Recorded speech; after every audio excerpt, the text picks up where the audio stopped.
Arthur Phil's long-awaited win turns heads as injury woes once threatened his career. There's a saying that out of suffering emerge the strongest souls, and Arthur Phil's is beginning to look like living proof. For much of the past year, the Frenchman's future felt frustratingly uncertain. A stress fracture in his lower back, first diagnosed last May, refused to heal on a predictable timeline. Instead of fading quietly, it worsened, eventually forcing Phil's off the court after the Canada Masters.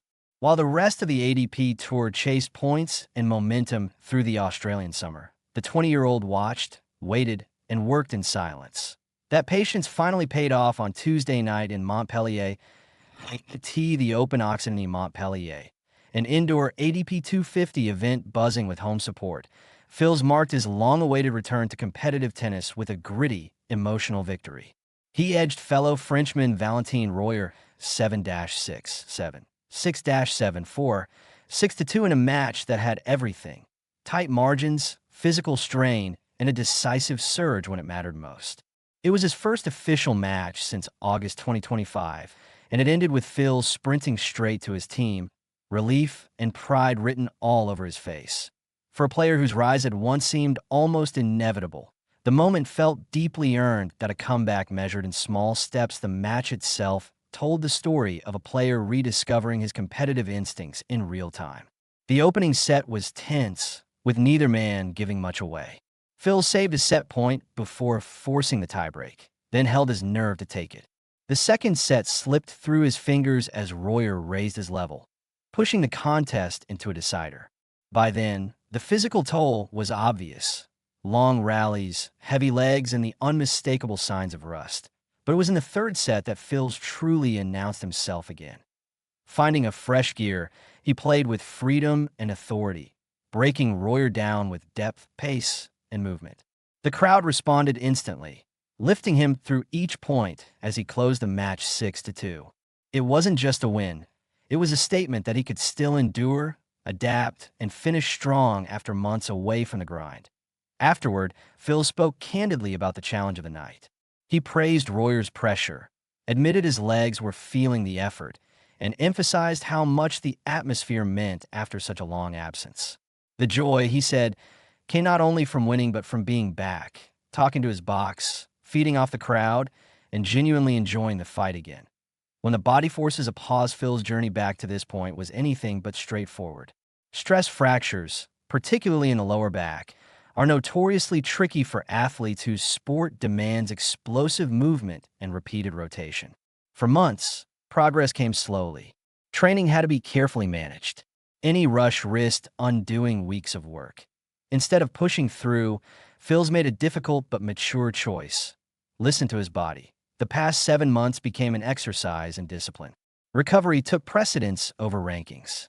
Strength was rebuilt step by step. Mobility, stability, and long-term health were prioritized over short-term gains.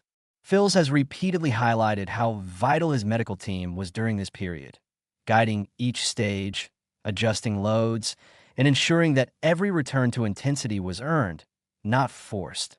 Nutrition also played a central role.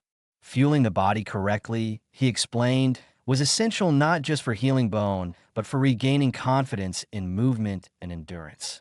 It was a holistic reset, one that required patience from a player used to measuring success in wins and losses. The mental battle, no one sees perhaps the hardest part of Phil's layoff, wasn't physical at all. Watching peers compete while he rehabbed in the background tested his mindset. Tennis, after all, doesn't wait. Points are won and lost weekly. Narratives shift quickly, and momentum can feel cruelly fleeting. Yet those close to Phil say the time away reshaped him. The forced pause offered perspective on his career, his body, and the importance of sustainability. Rather than seeing the injury as a derailment, he began to treat it as a reset. That shift showed in Montpellier, where he played with patience, accepted fluctuations, and trusted himself to finish. "I had so much fun," he said afterward, a simple line that captured everything the comeback meant. What this win really means: one match does not define a season, and Phil's knows that. There will be tougher tests ahead, sharper opponents, and days when his body still demands caution. But this win was about more than points or rankings. It was proof that the long months of restraint and belief were worth it. For French tennis, it was also a reminder of what Phil's brings when healthy. Power blended with athleticism, competitiveness fueled by emotion, and a connection with the crowd that can transform a match.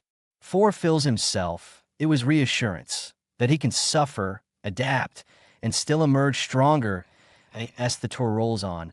Arthur Phil's comeback will be watched closely.